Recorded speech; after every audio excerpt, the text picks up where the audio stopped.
guys, so this video is for all those जिन्होंने NEET 2022 का exam दिया है. They are waiting for counseling and now they are filling the colleges. अगर आप colleges fill करना अभी तक स्टार्ट नहीं किया है and you are thinking कि काउंसलिंग के टाइम पे करेंगे तो no guys, बहुत ज़्यादा चीज़ों का आपको ध्यान रखना होता है आपको काउंसलिंग के टाइम पे. तो कॉलेजेस के बारे में अभी से ही देखना शुरू कर दो. एंड जिनका स्कोर उतना अच्छा नहीं है, जो बॉर्डर लाइन पे है या फिर कम स्कोर भी है, आई वुड सजेस्ट कि डेफिनेटली अटेंड द काउंसलिंग. एक चीज़ तो ये कि आपको एक्सपीरियंस मिल जाएगा, बिकॉज जब आप फर्स्ट टाइम कर रहे होते हो काउंसलिंग एंड ऑल, तो काफ़ी चीज़ें आपको सीखने को मिलती है. तो definitely do attend for the experience कि नेक्स्ट ईयर जब आपका हो जाएगा तो आपके पास एक्सपीरियंस होगा. जो बॉर्डर लाइन पे होते हैं वो बहुत बार मिस आउट कर जाते हैं. लाइक मेरा स्कोर 586 था जो इससे पहले वाला अटैम्प्ट था, and I didn't attend counselling, जबकि I should have attended counselling कि आपको आइडिया लग जाएगा कि चलो आपको ये कॉलेज मिल रहा है. लेना नहीं लेना तो it's always in your hands, but definitely do fill the counselling. तो कुछ फैक्टर्स हैं जो आपको ध्यान रखने चाहिए. एंड अंडरस्टैंड कि MBBS is not a short course, कि 1 साल का 2 साल का नहीं है कि आप किसी भी कॉलेज में चले जाओ. देयर आर सर्टेन फैक्टर्स जो आपको ध्यान रखने पड़ेंगे अपने कॉलेज चूज़ करने के time. So first thing is the rank, your rank as well as the college rank. बहुत सारे बच्चे बस ऊपर के अच्छे कॉलेज भर देते हैं जो उन्हें पता होता है कि उनके मार्क्स पे नहीं मिलेंगे, पर बस वो पॉजिटिव होते हैं और बस उसे ही भर देते हैं. But you have to be practical as well. और मतलब मैंने पर्सनली ये किया था कि ठीक है, ऊपर वाले कॉलेज तो भरे थे डेफिनेटली, बट जो मेरी रैंक पे मुझे मिल रहे थे उससे 1-2 हज़ार ऊपर रैंक के भी मैंने अच्छे से रखे थे. तो अपनी रैंक के 10 लाइक 1000-2000 रैंक ऊपर और नीचे के कॉलेजेस जो आपको मिलने की टेंडेंसी है, ठीक है. सो ऊपर वाले college you can definitely fill, but बस उन्हें मत भरो. Second thing is the bond. बहुत सारे कॉलेजेस में बॉन्ड होता है, मोस्टली हर कॉलेज में होता है. वट मैटर इज कि कितने साल का बॉन्ड है, ठीक है. लाइक हरियाणा के कॉलेजेस में तो सेंट्रल इंस्टीट्यूट्स लाइक ESIC को छोड़ के सब में 7 years का बॉन्ड है इन गवर्नमेंट कॉलेजेस, ठीक है. मैमसी अग्रोहा में नहीं है bond, but that's a semi government college. तो आपको बॉन्ड देखना पड़ेगा. एंड लाइक और कॉलेजेस में 3 साल का बॉन्ड होता है, 3-4 साल का भी होता है. So you have to choose it very nicely कि are you willing to serve in that particular institute in that particular area. Another thing is the PG seats. कुछ कॉलेजेस में PG की सीट्स बहुत ज़्यादा होती हैं और कुछ कॉलेजेस में कम होती हैं. तो जो कॉलेज आपको मिल रहा है, make sure you see the PG seats also, क्योंकि MBBS करने के बाद mostly you do try for PG. तो PG की सीट्स आपको देखनी पड़ेंगी. लाइक हरियाणा है, तो let me B very honest कि हरियाणा में सीट्स कम है PG की, ठीक है. PG की सीट्स कम है, और कोलकाता है और इन जगहों पे PG की सीट्स ज़्यादा हैं. सो लाइक मेरे लिए और factors were working out for ESIC Faridabad की वो हरियाणा में PG की सीट्स ठीक है कम हैं, बट फिर आपको देखना पड़ेगा कि किस फैक्टर को आप ज़्यादा इंपॉर्टेंस दे रहे हो. तो ठीक है, PG की सीट्स कम है बट और फैक्टर्स फेवरेबल थे, तो I choose ESIC. Next thing is the culture.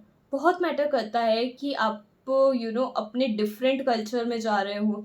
Language different है तो उसके लिए टाइम लगता है एडजस्ट करने में. एंड दैट इज़ समथिंग कि आपको एडजस्ट करने में कितना टाइम लगता है to the food, to the culture and everything.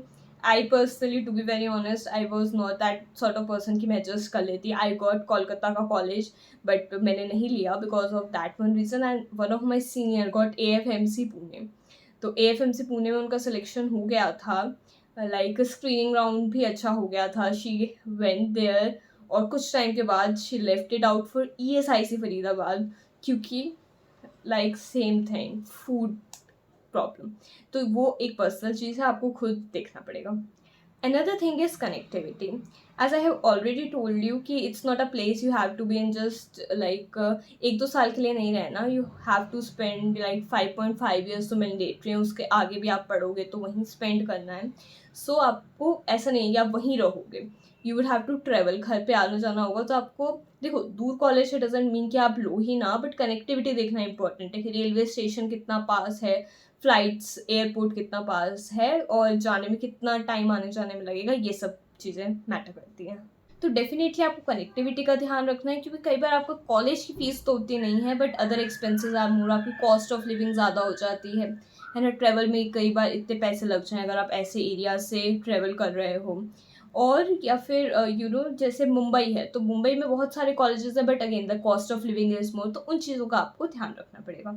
Next doubt जो बहुत सारे बच्चों को आता है इज दैट कि क्या हमें नया कॉलेज लेना चाहिए। सी, नए कॉलेज के प्रोज एंड कॉन्स दोनों होते हैं। नया कॉलेज है, अभी बना है, इंफ्रास्ट्रक्चर डेफिनेटली बेटर होगा देन एन ओल्ड कॉलेज। कुछ कौन से होते हैं कि लाइक एक कॉलेज की रैंक, एक कॉलेज कितना अच्छा है, ये डिटरमिन मोस्टली करता है उसकी पीजी के रिजल्ट से, कि एमबीबीएस में जो आपने पढ़ा और पीजी में जो अप्लाई करके यू गेव द एग्जाम, तो आपका रिजल्ट कैसा है। तो अकॉर्डिंग टू मी, अगर एक बैच पास आउट हो रहा है, so that's a decent option, decent college to opt for. Another thing regarding the same is senior interaction. आपके सीनियर होने चाहिए एकदम। अगर इसी बैच में स्टार्ट हो रहा है, इसी ईयर स्टार्ट हो रहा है आपका बैच, सो आपके इमीडिएट सीनियर नहीं होंगे, and seniors do help in certain cases. Another thing is hospital. Hospital आपके कॉलेज के साथ अटैच्ड ही होता है, and that's where you get the clinical exposure, so you have to make sure कि पेशेंट लोड एक कॉलेज का अच्छा हो। Next point is very very important and is also a big mistake जो मैंने कमिट की थी। जब भी आप अभी कॉलेज के नेम लिख रहे हो अपने सीक्वेंस, अपनी प्रायोरिटी के वाइज, तो फुल नेम लिखो। बहुत बार ये मिस्टेक हो जाती है कि दो कॉलेज का नेम सेम सेम लग रहा है, and you just write the full form और कंफ्यूज हो जाते हो आप लोग। जैसे दो example I give you. One of my friend hads to fill Vardhman Mahavir medical college Safdarjung, and there is one college also, VIMS. VIMS is Vardhman institute of medical science. तो वो वर्धमान देख के बस फिल कर दिया इन द मेन, जब वो काउंसलिंग में फिल कर रहा था, and that was a big mistake, क्योंकि अगर ऐसे कॉलेज को ऊपर रख रहे हो जो आपको मिल रहा है, तो आपको वो अलॉट हो जाएगा। अनदर मिस्टेक जो मैंने पर्सनली की थी वो ये थी कि like there is one college, national medical college Kolkata, and there is other college that is medical college Kolkata. उस पर मैंने उल्टा नीचे कर दिया था और मुझे एनएमसी कोलकाता अलॉट हो गया था, जबकि मुझे MC Kolkata, that is medical college Kolkata, जो बेटर था वो मुझे फिल करना था। So my last message to all of you is that कि काउंसलिंग डेफिनेटली अटेंड करना, और अगर एक डिसेंट कॉलेज मिल रहा है इरिस्पेक्टिव ऑफ कि दूर है, आपको डेफिनेटली ले लेना चाहिए। बहुत सारे बच्चों को लगता है हम बेटर एक्सपेक्ट करते थे, लेट्स टेक अ ड्रॉप, मुझे तो एम्स दिल्ली ही चाहिए, और वो अपनी क्रूशियल ईयर्स वेस्ट कर देते हैं। जबकि यू हैव टू अंडरस्टैंड कि medical is a long journey, MBBS is just a stepping stone into that journey, और एमबीबीएस आपको एक बेसिक वो कर देता है। एंड कॉलेज का नाम, like my sir always used to say, कि कॉलेज जो है it's only helps you to get your first job, और उसके बाद जो है आपकी स्किल्स मैटर करते हैं, आपका पैशन मैटर करता है। तो it's a long journey. MBBS में उतना टाइम वेस्ट मत करो, I would really say time waste, because एक डिसेंट कॉलेज अगर मिल रहा है और फिर ड्रॉप करना is not a good option. If you are not getting a good college, तो डेफिनेटली अगर आपका ड्रीम एमबीबीएस ही है तो आपको डेफिनेटली ड्रॉप करना चाहिए।